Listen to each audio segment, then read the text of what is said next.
there was a significant volume of patent infringement cases being filed in Waco, Texas, as compared to other jurisdictions. In fact, over about a 1-year period, almost 1 of every 4 patent cases filed across the entire United States was filed in Judge Albright's court in Waco, Texas.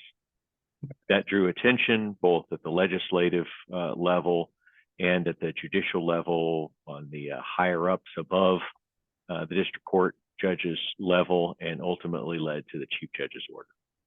First of all, the first level of interest is, of course, in what are practitioners doing? What are lawyers and patent owners doing with respect to their filings?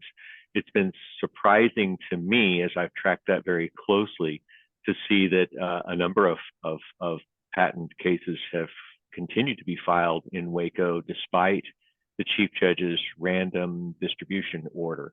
I would have anticipated that everyone would elect to file somewhere else.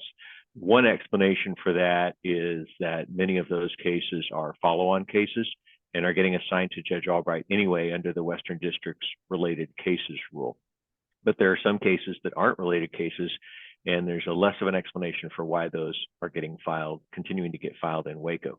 The other interesting aspect, or the side of the coin from an observer's standpoint, is to see what the judges who are receiving these cases that don't normally receive patent cases and perhaps never have before handled a patent case are doing with them. And there's been a variety of responses to that. So that's been an interesting aspect as well. If the order gets modified in some way, then I would expect sort of the tap to reopen on Waco filings, because there are many very good reasons why you would want to file your patent infringement case in Waco.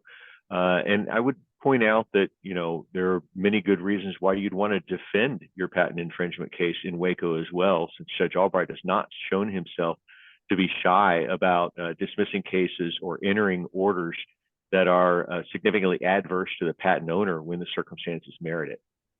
What I suspect has likely happened is that while it certainly was not something that I imagine Judge Albright would have invited, I do believe that the significant volume of cases that were being filed likely was taxing upon the court and the court's resources, and that this pause that's been introduced by the chief judge's order has likely allowed Judge Albright and his staff to work their way through some of the already pending cases that were on the docket as of July, and give them more attention than perhaps they might otherwise have, more timely attention than perhaps they might otherwise have been able to do.